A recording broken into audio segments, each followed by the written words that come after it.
అందరికీ నమస్కారం అండి.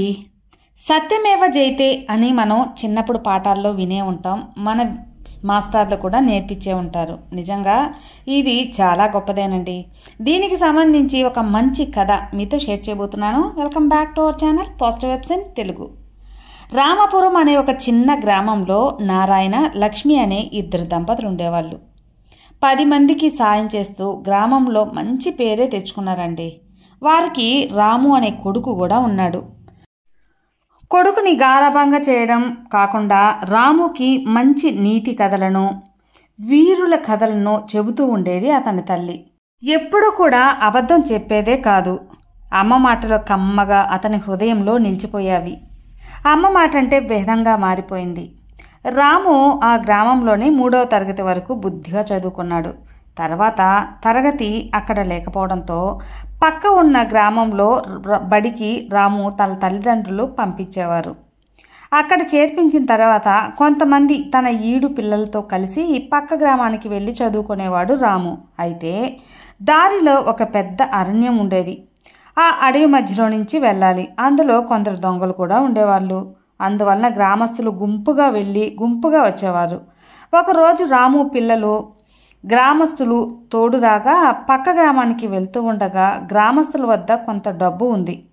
దాన్ని వాళ్ళు చాలా భద్రంగా దాచిపెట్టారు. హఠాత్తుగా దొంగల ముఠా వాళ్ళు వాళ్ళ మీద దాడి చేసింది. దొంగల ముఠా నాయకుడు ప్రయాణికులందరినీ ఉద్దేశించి, మీ దగ్గర ఉన్న డబ్బులన్నీ ఎక్కడ పెట్టండి, లేదు అంటే మిమ్మల్ని చంపేస్తాను, ఏమనుకున్నారో, మిమ్మల్ని ఏమీ అనను, డబ్బులు మాత్రం ఇచ్చేసేయండి అని చెప్పి అంటాడు. ఎవరూ డబ్బులు మాత్రం బయటికి తీయలేదు. మీ దగ్గర డబ్బు లేదా, డబ్బు లేని వారు వెళ్ళొచ్చు అని నాయకుడు మళ్ళీ అన్నాడు. అక్కడ నుంచి మెల్లగా అందరూ పరిగెత్తసాగారు. రాము మాత్రం తన దగ్గరున్న డబ్బులను దొంగలకి ఇచ్చాడు. దొంగల నాయకుడు ఆశ్చర్యపోయాడు. చిన్న బాలుడు ధనం లేదని అబద్ధం చెప్పలేకపోయాడు. ఒక బాలుల్లోనే ఇంత నిజాయితీ ఉంటే నేను ఇంత పెద్దవాడినై ఉండి కూడా ఇన్ని చెడు పనులు చేస్తున్నానే అని పశ్చాత్తాపడి తన దొంగ వృత్తిని మానివేశాడు.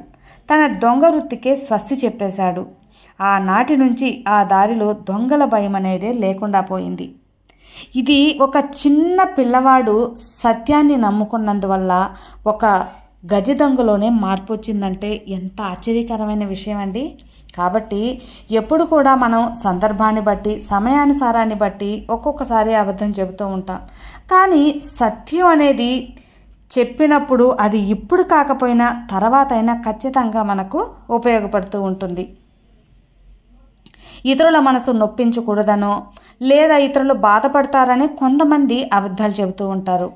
సమయానుసారం అబద్ధాలు చెప్పటం తప్పేమీ కాదు. కానీ సత్యాన్ని మాత్రమే నమ్ముకున్నప్పుడు అది ఎంతో గొప్ప మంచి స్థాయికి తీసుకువెళ్తుంది అని ఈ యొక్క కథలో మీతో షేర్ చేసుకున్నానండి.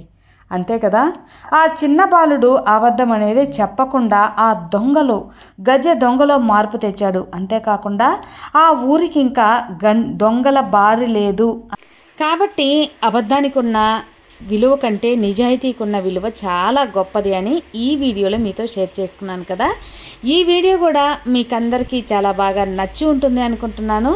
చిన్ననాటి మనం చదువుకున్న ఒక నీతి కథని ఈరోజు మీతో అందించడం ద్వారా నాకు చాలా ఆనందంగా ఉంది. ఈ వీడియో మీకు బాగా మోటివేషనల్గా నచ్చింది అనుకుంటున్నాను. నచ్చితే లైక్ చేయండి, మరికొంతమందికి షేర్ చేయండి. కొత్తగా మన ఛానల్ చూస్తే సబ్స్క్రైబ్ చేసుకోండి. మరో మంచి మోటివేషనల్ వీడియోతో మీ ముందుకు వస్తాను. అంతవరకు have a good day friends. Thank you for watching. Bye.